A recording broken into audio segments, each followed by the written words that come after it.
तत्पुरुषाय विद्महे वक्रतुण्डाय धीमहि तन्नो दन्तिः प्रचोदयात् तत्पुरुषाय विद्महे चक्रतुण्डाय धीमहि तन्नो दन्तिः प्रचोदयात् तत्पुरुषाय विद्महे महासेनाय धीमहि तन्नः षण्मुखः प्रचोदयात् तत्पुरुषाय विद्महे सुवर्णपक्षाय धीमहि तन्नो गरुडः प्रचोदयात् वेदात्मनाय विद्महे हिरण्यगर्भाय धीमहि तन्नो ब्रह्म प्रचोदयात् नारायणाय विद्महे वासुदेवाय धीमहि तन्नो विष्णुः प्रचोदयात् वज्रनखाय विद्महे तीक्ष्णगर्भिष्ठाय धीमहि तन्नो नारसिंहः प्रचोदयात् भास्कराय विद्महे महद्युतिकराय धीमहि तन्नो आदित्यः प्रचोदयात् वैश्वानराय विद्महे लालीलाय धीमहि तन्नो अग्निः प्रचोदयात् कात्यायनाय विद्महे कन्याकुमारी धीमहि तन्नो दुर्गिः प्रचोदयात् सहस्रपरमा देवी शतमूला शताङ्कुरा सर्वगुं हरतु मे पापं दूर्वादुष्वप्ननाशनी काण्डात् प्ररोहन्ति परुषः परुषः परि देवानो दूर्ते प्रतनु सहस्रेण शतेन च या शतेन प्रतनोषि सहस्रेण विरोहसि तस्यास्ते देवेष्टके विधेम हविषा भयम् अश्वक्रान्तेन भक्रान्ते विष्णुक्रान्ते वसुन्धरा शिरसा धारयिष्यामि रक्षस्वमां पदे पदे अस्य श्रीरुद्राध्याय कृष्णमहामन्त्रस्य अघोर ऋषिः अनुष्ठुप्छन्दः सङ्कर्षणमूर्तिस्वरूपो योऽसावादित्यः परमपुरुषस्य एष रुद्रो देवता नमः शिवायेति बीजं शिवतरायेति शक्तिः महादेवायेति कीलकम् श्रीसाम्ब सदाशिवप्रसादसिद्ध्यर्थे जपे विनियोगः ॐ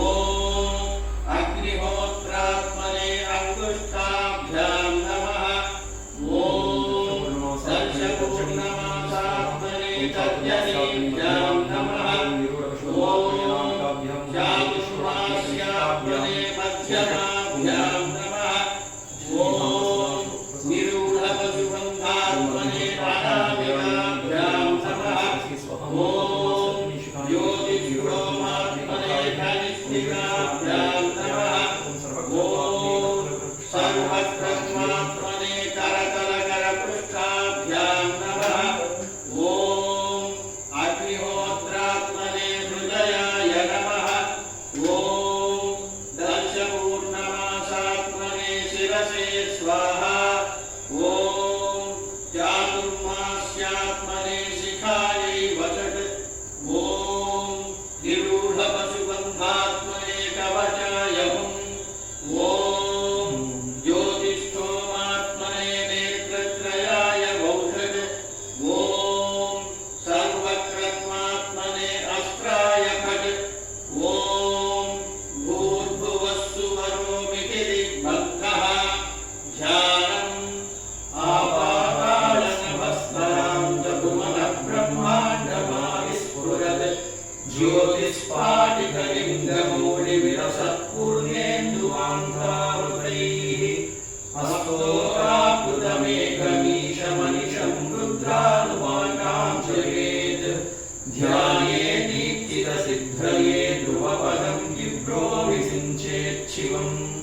ब्रह्माण्डं व्याप्तदेहादसितहिमर्चाभासमाना भुजङ्गैः कण्ठे कालाकबद्धात् कलितशशिकलाः चण्डकोदण्डहस्ताः तीक्ष्णा रुद्राक्षमाला स्फुरलितवपुषश्याम्बवामूर्तिभेदाः रुद्राश्रीरुद्रसूक्तप्रकटितविभवा न प्रयच्छन्ति सौख्यम्। ॐ शञ्च मे मयश्च मे प्रियञ्च मे कामश्च मे कामश्च मे सौमनसश्च मे भद्रं च मे श्रेयश्च मे वस्यश्च मे यशश्च मे भगश्च मे द्रविणं च मे यन्ता च मे दत्ता च मे क्षेमश्च मे धृतिश्च मे विश्वं च मे महश्च मे संविश्च मे ज्ञात्रं च मे सूश्च मे प्रसूश्च मे क्षीरं च मे लयश्च मृतं च मे मृतं च मे यक्ष्मं च मे रामयश्च मे जीवातुश्च मे दीर्घायुत्वं च मे विक्रं च मे भयं च मे शुभं च मे शयनं च मे शूषा च मे सुदिनं च मे। ॐ शान्ति शान्ति शान्तिः। ॐ नमो भगवते रुद्राय।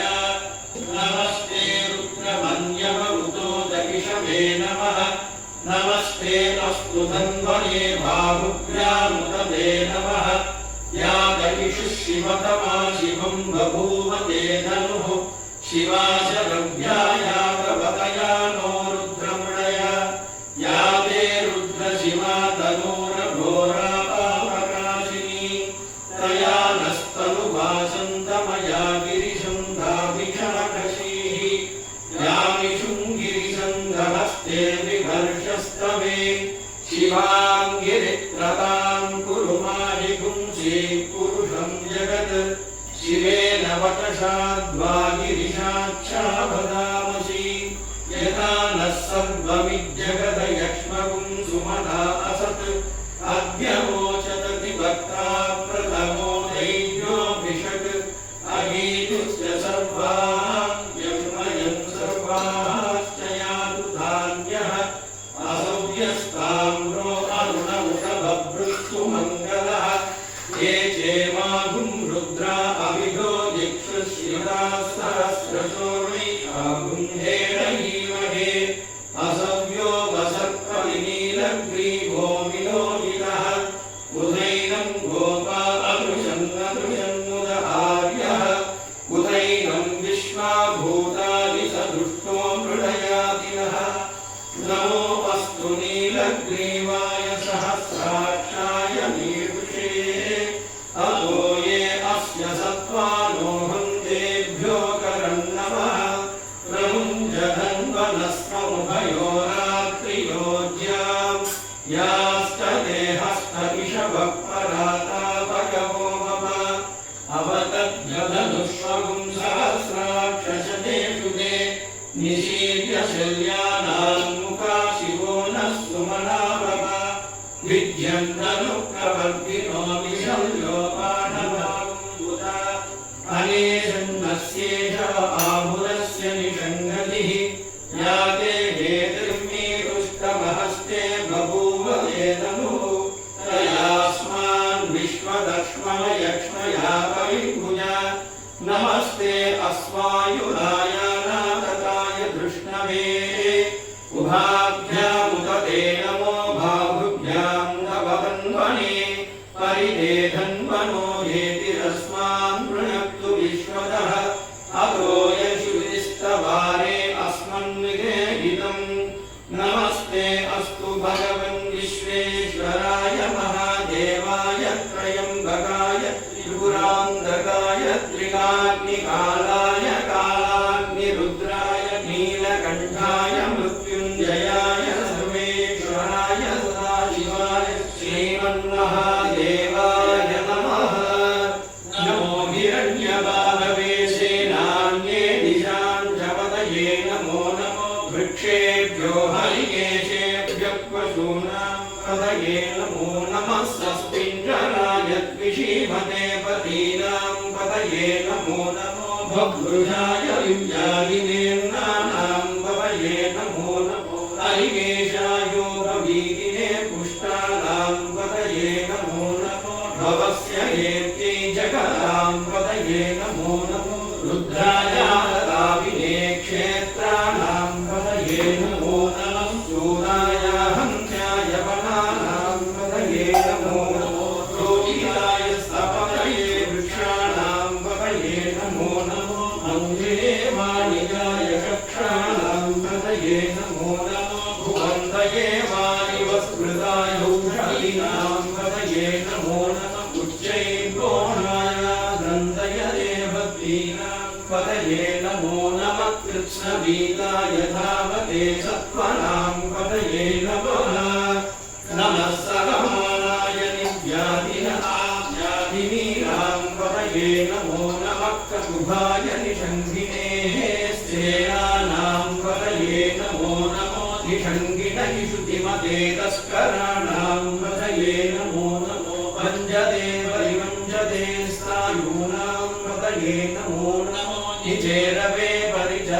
परिचरायारण्यानां पदये नमो नमः सृगाविभ्यो जिघागुंसभ्यो उष्णतां पदये नमो नमो सीमभ्यो नक्तञ्चरत्यप्रवृन्तानां पदये नमो नमः उष्णीहिने गिरिचराय तुरुञ्जानां पदये नमो नमः इषुमभ्यो धन्वानिभ्यश्च वो नमो नमः आतन्वानेभ्यः प्रतिदधानेभ्यश्च वो नमो नमः आयश्चभ्यो विसृजभ्यश्च वो नमो नमो स्यभ्यो विद्यभ्यश्च वो नमो नमः आशीनेभ्यश्च यानेभ्यश्च वो नमो नमः स्वपभ्यो जाग्रद्भ्यश्च वो नमो नमः तिष्ठभ्यो दावभ्यश्च वो नमो नमः सभाभ्यः सभाभविभ्यश्च वो नमो नमो अश्वेभ्यो श्वादिभ्यश्च वो नमः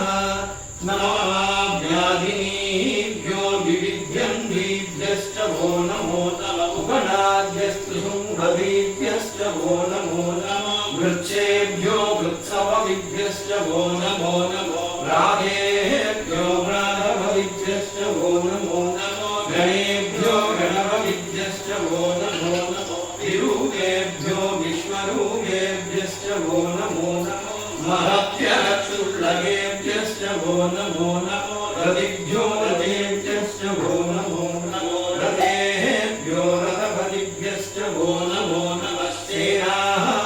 सेनाभ्यश्चेनानिभ्यश्च वो नमो नमः शत्रुभ्यः सङ्गृहीतृभ्यश्च वो नमो नमः कक्षभ्यो रथकारेभ्यश्च वो नमो नमः कुलालेभ्यः कर्मालेभ्यश्च वो नमो नमः कुञ्जिष्टेभ्यो निषादेभ्यश्च वो नमो नमः ऋभ्यो तन्वृभ्यश्च वो नमो नमो मृगयुभ्यश्वनिभ्यश्च वो नमो नमः सभ्यस्वभविभ्यश्च वो नमः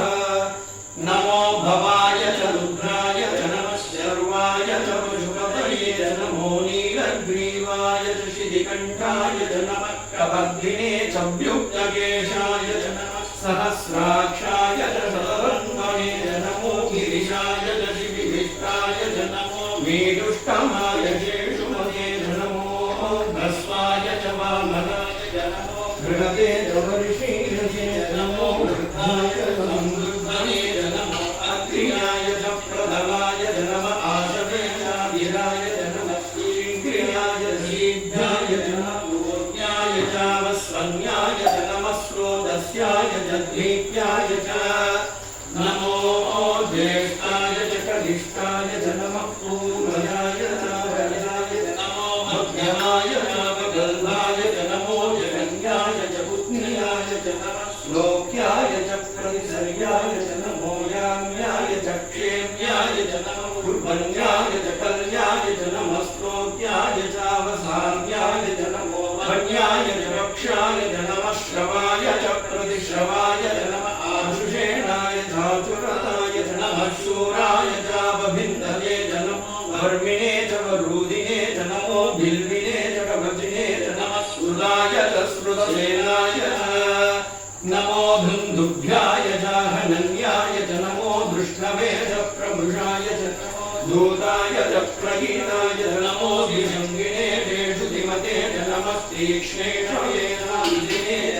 स्वायुधाय च धन्वये नमः सूर्याय नमस्याय नमः कात्याय च नीभ्याय च नमः सूर्याय च सरस्याय नमो नाद्याय च वैसुन्द्राय नमः कूप्याय च वर्ष्याय च नमो वर्षाय च नमो मेघ्याय च विद्युत्याय च नमः ईन्द्रियाय च दक्ष्याय च नमो वात्याय च रेष्म्याय च नमो वास्तव्याय च वास्तुकाय च नमः सोमाय च रुद्राय च नमस्ताम्राय च नमः शृङ्गाय च पशुपतये च नमः उग्राय च भीमाय च नमो अग्रे वदाय च दूरे वदाय च नमो हन्द्रे च हनीयसे च नमो वृक्षेभ्यो हरिकेशेभ्यो नमस्ताराय नमः शम्भवे च मयोभवे च नमः शङ्कराय च मयस्कराय च नमः शिवाय च शिवधराय च नमः तीर्थ्याय च पूर्याय च नमः पार्याय च भार्याय च नमः प्रतरणाय चोत्तरणाय च नमः आर्याय च लाभ्याय च नमः षष्ट्याय च पेन्द्याय च नमः शिखत्याय च प्रभाभ्याय च नमः हिरण्याय च प्रभक्ष्याय च नमः किगुंशिलाय च क्षयनाय च नमः कबर्धिने च पुलस्तये च नमो घोष्ट्याय च कृभ्याय च नमः कल्प्याय च गेभ्याय च नमः काट्याय च गर्भरेष्ठाय च नमो प्रलयाय च निवेक्ष्याय च नमः पागुंसभ्याय च रजस्याय च नमः पुष्प्याय च हरित्याय च नमो लोप्याय चोलप्याय च नमः भूर्याय च सूर्याय च नमः अर्ण्याय च पर्णसिद्ध्याय च नमो भगुरमाणाय च विघ्नवे च नमः किदने च प्रकीदने च नमो भक्तिरिगेभ्यो देवानाहुङ्हृदयेभ्यो नमो भिक्षीणकेभ्यो नमो विचिन्वक्येभ्यो नमः आनिर्हतेभ्यो नमः आमीभक्तेभ्यः द्रापे अन्धसस्पदे दरिद्रन्नीललोहित येषां पुरुषाणामेषां पशूनां माधेर्मा रोमो येषां किञ्चनाममत्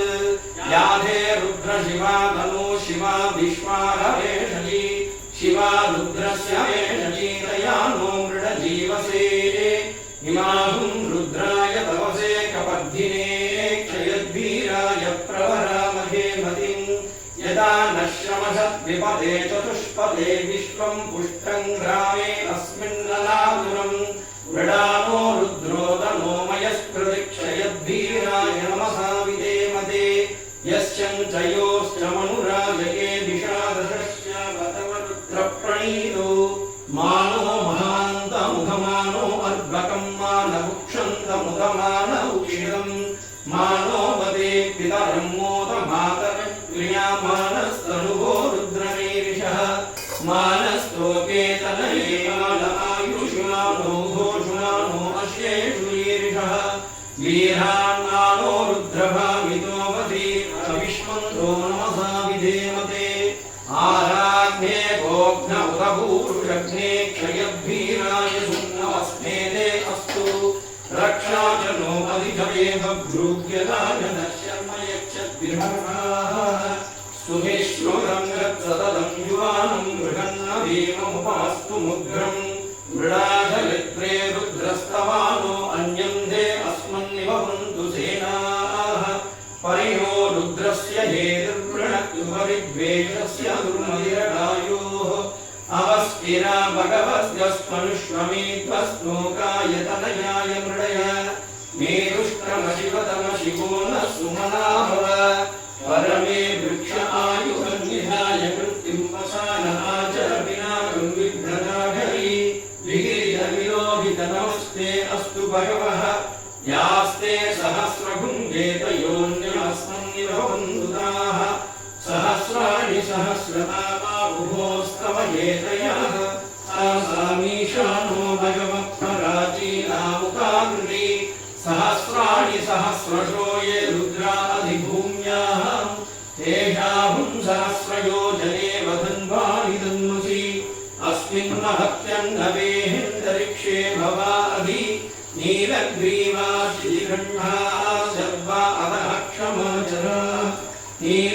नीलग्रीवाशिखण्डा इव रुद्रौपश्रिताः ये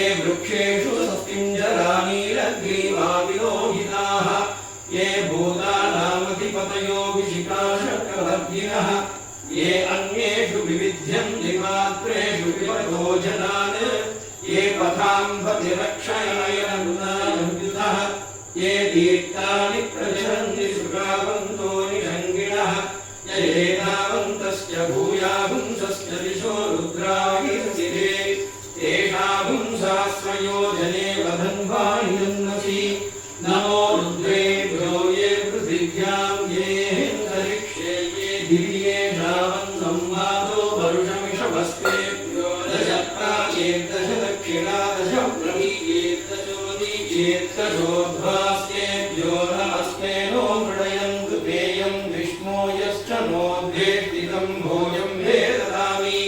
त्र्यम्बकं यजामहे सुगन्धिं पुष्टिवर्धनम् उर्वारुकमिव बन्धनान् मृत्योर्मुक्षीयमामृतात् यो रुद्रो अग्नौ यो अप्सु य ओषधीषु यो रुद्रो विश्वा भुवनानि वेद तस्मै रुद्राय नमो अस्तु तमुष्टु यश्विषुश्रुतन् वायो विश्वस्य क्षयति मे रजस्य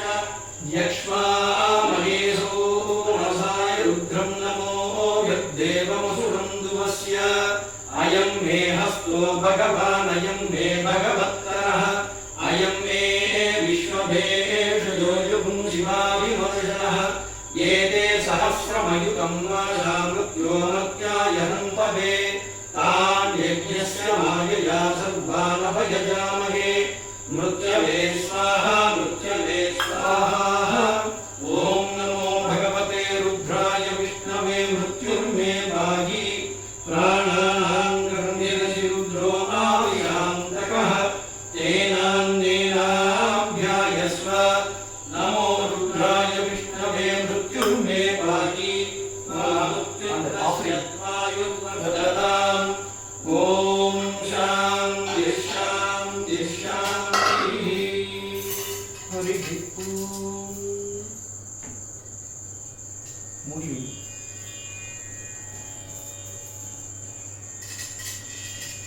ॐ निधनपतये नमः निधनपतान्तिकाय नमः ऊर्ध्वाय नमः ऊर्ध्वलिङ्गाय नमः हिरण्याय नमः हिरण्यलिङ्गाय नमः सुवर्णाय नमः सुवर्णलिङ्गाय नमः दिव्याय नमः दिव्यलिङ्गाय नमः भवाय नमः भवलिङ्गाय नमः सर्वाय नमः सर्वलिङ्गाय नमः शिवाय नमः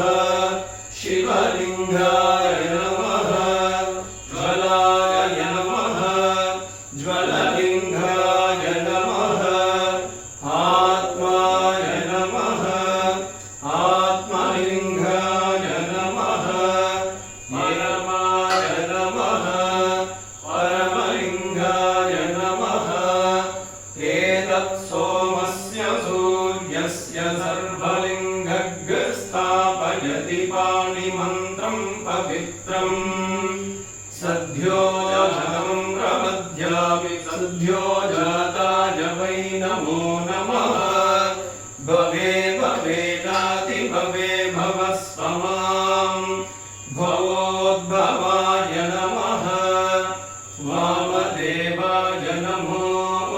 ज्येष्ठाय नमः श्रेष्ठाय नमो रुद्राय नमः कालाय नमः कलविकरणाय नमो बलविकरणाय नमो बलाय नमो बलप्रमथनाय नमः सर्वभूतदमनाय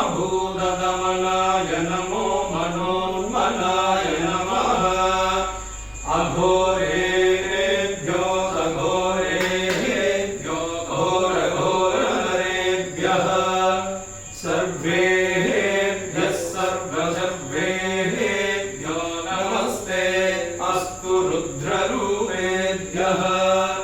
तत्पुरुषाय विद्महे महादेवाय धीमहि तन्नो रुद्रः प्रचोदयात् ईशानः सर्वविद्यानां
विश्वं व्यक्रामत् शासनानसे अभि तस्मात् विराटनायक विराजो अतिपूरुषः स जातो अत्यरिक्षत पश्चात् भूमिमतो पुरः यत्पुरुषेण अभिषाः देवाय यज्ञङ्गः वसन्तो अस्यासीराज्यम् ग्रीष्मयुग्मः शरद्धविः सप्तास्यासन् हृदयः त्रिसप्तसमिधः कृताः देवाय यज्ञं तन्वानाः अवघ्नन् पुरुषं वशुं तं यज्ञं बर्हिषि प्रोक्षन् पुरुषं जातमग्रतः तेन देवा अयजन्त साध्या ऋषयश्च ये तस्मात् यज्ञात् सर्वभूतः समृतं ऋषदाज्यं पशुभुस्ताभिश्चक्रे वायव्याय आरण्यान् राम्याश्च ये तस्मात् यज्ञात् सर्वभूतः तस्मानि जग्निरे छन्दागुंसि जग्निरे तस्मात् यजुस्तस्मादजायत तस्मादश्वा अजायन्त ये केचो भयातनः गावोर्जग्निरे तस्मात् तस्मात् जाता अजावयः यत्पुरुषं यदवुः कलिधाव्यदौवयन् मुखं किमस्य गौ बाहुः काहुरो आधामुच्येते ब्राह्मणोऽस्य मुखमासीत् बाहुराजन्यकृतः पूरुतस्य यद्वैश्यः पद्भ्यां श्रोत्रो अजायत चन्द्रमा मनसो जातः चक्षुः सूर्यो अजायत मुखादिन्द्रश्चाग्निश्च प्राणाद् वायुरजायत नाभ्यामासीदन्तरिक्षं शीर्ष्णोभ्योः समवर्तत पद्भ्यां भूरिद्विषश्रोत्रात् तथा लोकाभुन्नकल्पयन् वेदाधमेधं पुरुषं महान्तम्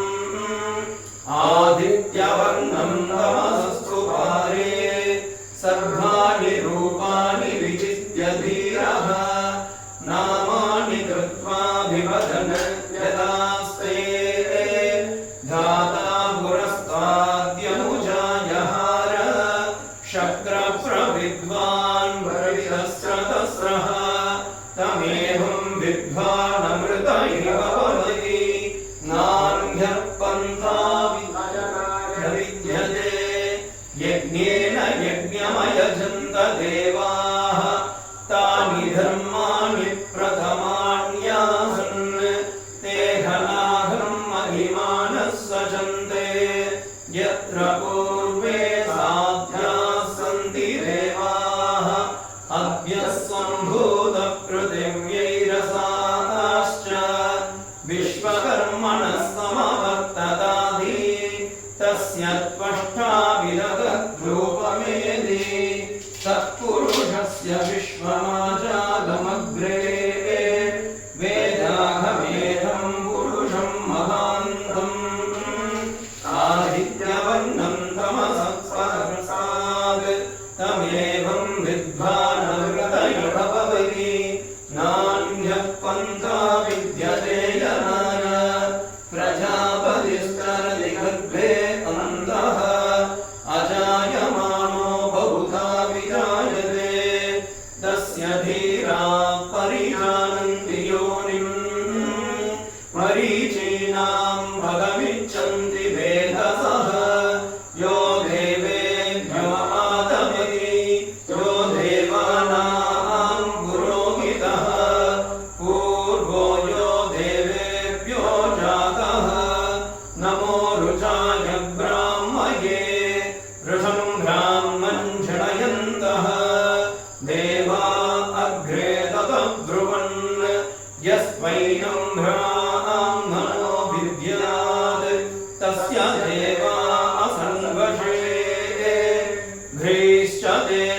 नक्षत्रेभ्यः